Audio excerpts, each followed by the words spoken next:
લક્ષ્ય ન્યૂઝ, એક નજર, એક લક્ષ્ય. ધારી પ્રેમપરા ખાતે એસબીઆઈ ગ્રાહક સેવા કેન્દ્રનું ઉદ્ઘાટન કરવામાં આવ્યું. એસબીઆઈ ફાઉન્ડેશન ડે નિમિત્તે 70 વર્ષ પૂર્ણ થતાં રવિભાઈ ઢોલા દ્વારા ગ્રાહક સેવા કેન્દ્ર શરૂ કરવામાં આવ્યું. આ ગ્રાહક સેવા કેન્દ્ર ધારી એસટી ડેપો મેનેજર એમ દાદુના વરદ હસ્તે ખુલ્લું મૂકવામાં આવ્યું હતું. પ્રેમપરાના લોકોને ઉપયોગી થશે, જેમ કે ખાતા ખોલવા, માઇક્રો ઇન્સ્યોરન્સ, નાની ડિપોઝિટ, લેવડ દેવડ કરવી, તેમાં તમામ ફાયદાનો લાભ પ્રેમપરાના લોકોને થઈ શકશે.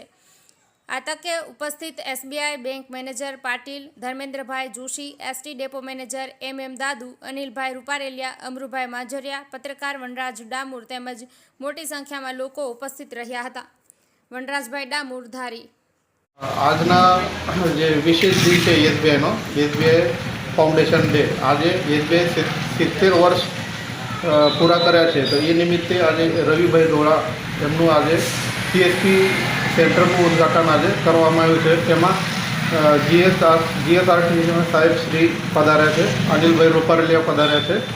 તો આ સરસ એક પ્રેમપરા નિવાસીઓને હેલ્પફુલ થશે, જેમ કે ખાતા ખોલવા, માઇક્રો ઇન્સ્યોરન્સ લેવા, નાની ડિપોઝિટ કરવી, લેવડ દેવડ કરવી, એ તમામ ફાયદાઓ પ્રેમપરા નગરવાસીઓ લઈ શકે. અને તેમજ બધા આપણે જે કસ્ટમર છે એમને રવિભાઈ ઢોળાને સહકાર આપે એવી અપેક્ષા સાથે એમને હાર્દિક અભિનંદન.